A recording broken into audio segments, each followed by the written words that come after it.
How is everyone tonight? Oh gosh, you guys are poor and pitiful. Ouch. Me too. Who here grew up in Kentucky? All right, that's good to hear. So growing up in Kentucky, you do get used to certain things. Poor education, racist Christians, and no one can ever find the good meth pipe.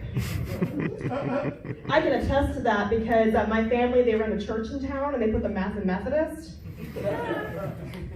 It's sad they also dealt in racism. But the education in Kentucky is so poor, they didn't know how to spell or pronounce my name. I'd be sitting in class doing roll call, and the teacher would say, "Is Ern here? Do you mean Aaron?" Like it's spelled E-R-Y-N. And the saddest part about all of that is that my aunt was teaching that class. But, it's funny whenever people talk about their families. And I never realized that whenever I was talking about mine, that I would be so closely related to the Kentucky Blue people. If you don't know what those are the people that skin are literally blue because of incest. And I can make this joke because the last time I went to a family reunion, my dad, he pulls me aside, wonderful man. He goes, "Aaron, I need to warn you. One of your cousins is dating one of your other cousins." And the only thing I could hear in my head were those banjos from Deliverance going, ba-ding, ding, ding, ding, ding, ding, ding. You know, lovers are like Granny's recipes. You gotta keep them in the family. The inbreeding in my family is so bad, the dating app we use is Ancestry.com.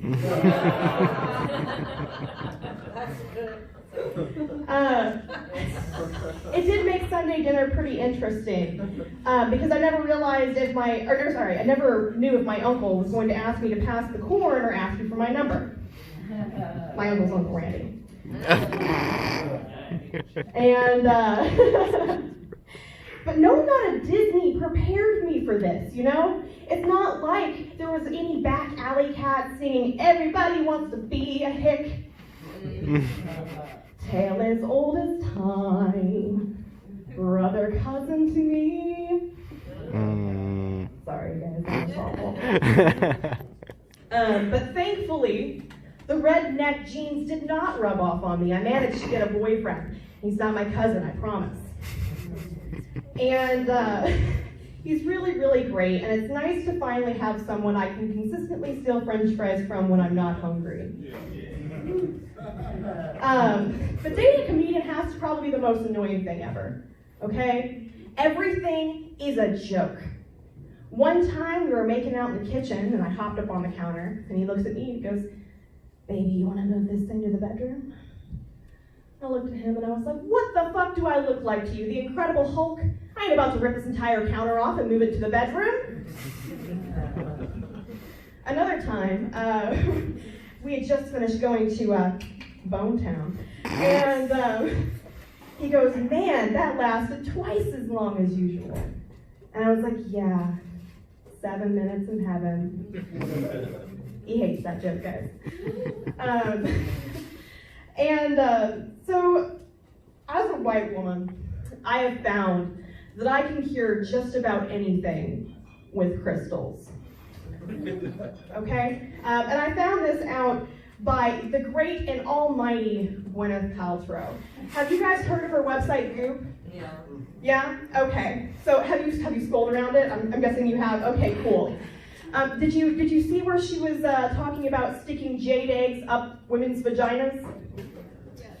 God, guys, this just blew my fucking mind. I was like, is this some sort of checklist that white women need in order to survive?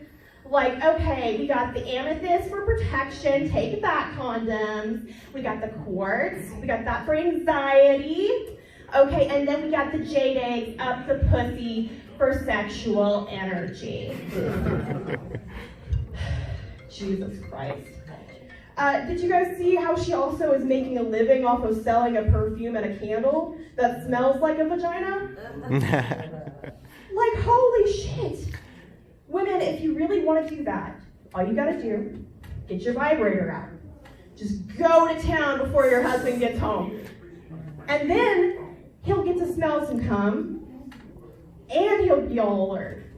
Okay, so he'll come home and be like, honey, what is that smell? It's so alluring. I'm so excited. It's cum, honey. I know you're not accustomed to it. I figured I'd give you a free sample. Okay, so weird question. Who here, when they put their phone in their lap, when they're on a road trip, loses signal?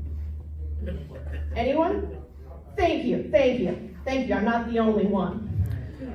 So I was on a road trip the other day, and I was putting my phone in my lap, and I kept losing signal, and I was like, what the fuck? Do I have like some sort of Bermuda Triangle down there? Like, it's just absolutely mind-blowing to me that every single time that I put my phone in my lap, I lose signal. I mean, I have lost a lot of semen up there. They even tried launching rescue missions, and the planes and boats went missing too. Forget the saying it's like throwing a hot dog down a hallway. How about it's like throwing a whole battalion into the Bermuda Triangle? Your dick will get lost in there. So the real question is, if I have a Bermuda Triangle for a vagina, does that make a dick an antenna? Like, do men just put their phone down in their laps and they have a full erection and just get full bars? It's no wonder men never ask for directions. They got a compass in their fucking pants.